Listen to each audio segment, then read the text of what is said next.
On nous répète depuis des années que le thermique a encore 10 ans devant lui. 10 ans de t'inquiète, on est large. Sauf que pendant qu'on discute, certaines voitures électriques arrivent beaucoup plus vite que prévu.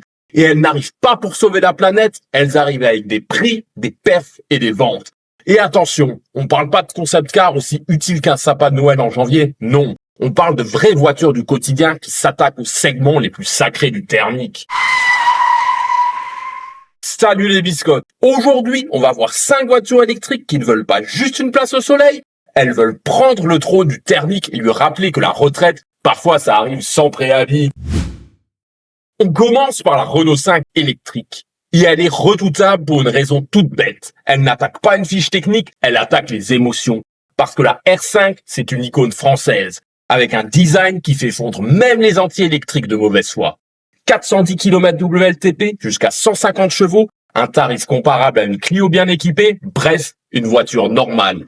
Et c'est justement ça le problème pour le thermique. Parce que jusqu'ici, l'argument c'était « moi j'aime les petites voitures, l'électrique c'est trop cher ou pas assez polyvalent ».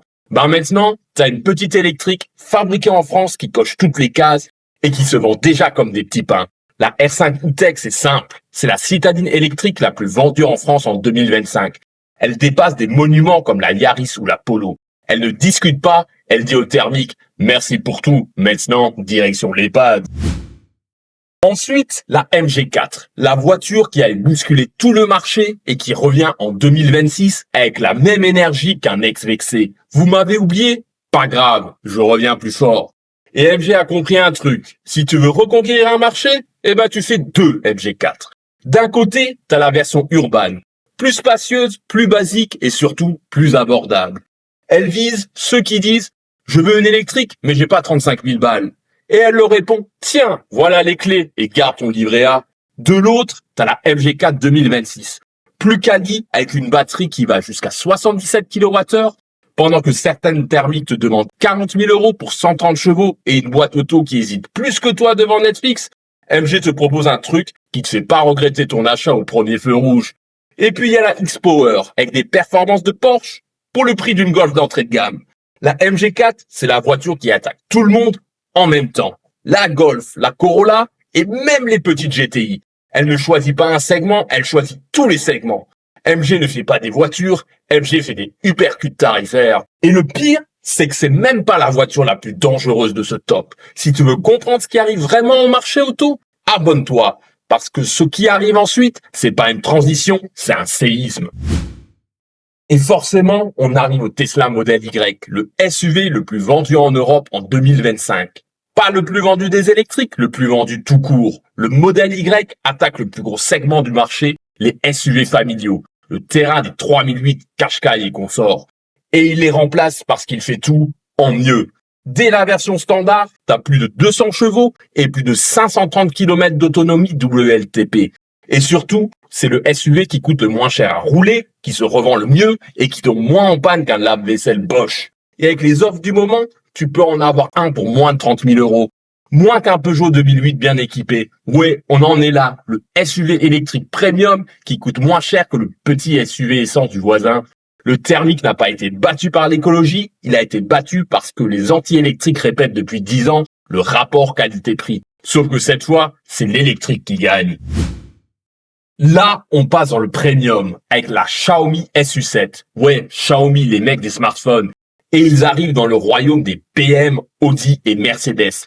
En Chine, c'est simple. La SU7 a explosé tous les compteurs avec plus de 100 000 commandes en quelques semaines.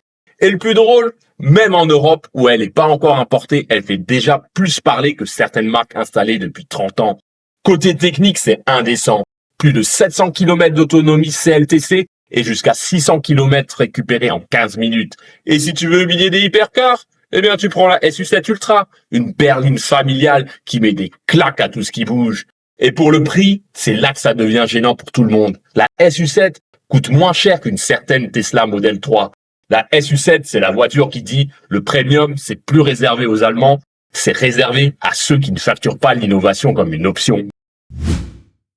Et on termine avec la plus démoralisante pour les puristes, la Hyundai Ioniq 5 N. Parce que Hyundai a compris un truc que personne n'avait encore osé, Les passionnés ne veulent pas juste de la performance, ils veulent du caractère, du bruit, du fun. Pas une boîte à piles qui accélère comme une fusée, mais qui a l'âme d'un chargeur USB. Et histoire de situer le niveau, même les ingénieurs de Porsche ont été bluffés. 650 chevaux, un 0 à 100 en 3,4 secondes, un drift mode, des faux rapports et un son simulé façon rallye qui te donne l'impression d'être en pleine course sans intoxiquer un seul écureuil. C'est une proposition unique sur le marché. À ce niveau de puissance, tu vas te battre avec des supercars à plus de 100 000 euros, sauf que là, c'est une Hyundai. La Ioniq 5N, c'est l'électrique qui remet le fun au centre du jeu, et ça, aucune fiche technique ne peut le mesurer. Finalement, le thermique ne disparaît pas, il se fait juste dépasser. Pas par l'écologie, par le marché. Et ces 5 électriques viennent de le prouver. Alors maintenant, à toi de jouer. Laquelle, selon toi, va faire le plus de dégâts cette année? Dis-le en commentaire et abonne-toi pour plus d'actu auto croustillantes comme une biscotte survoltée.